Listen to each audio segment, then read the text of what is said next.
Rajahmundry Morampudi flyover పనులను మాజీ MP Muralimohan MLA Adireddy వాసుతో కలిసి ఎంపీ పురంధేశ్వరి పరిశీలించారు. ఆగస్టు 15 నాటికి ఫ్లైఓవర్ పూర్తయ్యేలా చర్యలు తీసుకుంటానని తెలిపారు.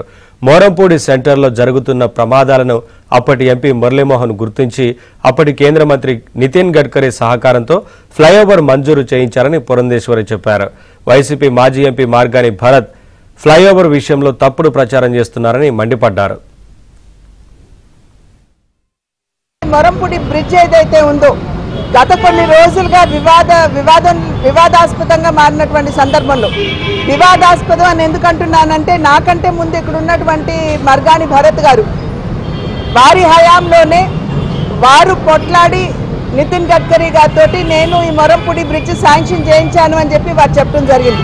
ఇక్కడ ఏదైతే శిలాఫలకం ఉందో దాన్ని చూపించాలని, ఏదైతే ఇక్కడ అభివృద్ధి పనులు ప్రారంభమయ్యాయో అయ్యి మరి గత హయాంలోనే వారికంటే ముందే ప్రారంభమయ్యాయి అనేటువంటి అంశాలని ఇప్పుడున్నటువంటి ప్రజలకు కూడా తెలియజేయాలి అనేటువంటి ఆలోచనతోటి ఈ మోరంపూడి బ్రిడ్జ్ని సందర్శించడం జరిగింది. ఎక్కడికెక్కడ రాజకీయ లబ్ధి, ప్రజా శ్రేయస్సు కంటే కూడా రాజకీయ లబ్ధి మీద ఎక్కువ దృష్టి పెట్టినటువంటి విధానం మనకి సుస్పష్టంగా దీని మాధ్యమంగా మనకు అర్థమవుతుంది.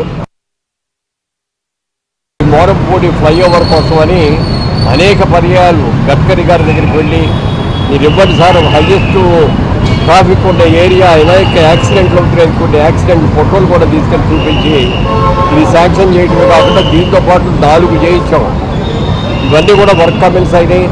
ఇందాక చెప్పినట్టుగా ఆగస్టు 15 నాటికి పూర్తి చేస్తామని చెప్పారు వాళ్ళు. ఆయన గుడ్డు మీద చేసుకొని చెప్పాను నా మాట. ఎందుకంటే నేను ఊరికే డాక్టర్గా ఊరికే ప్రెస్ మీట్లో పెట్టి చెప్తాం లేదు, నాకు అలవాట్లేదు.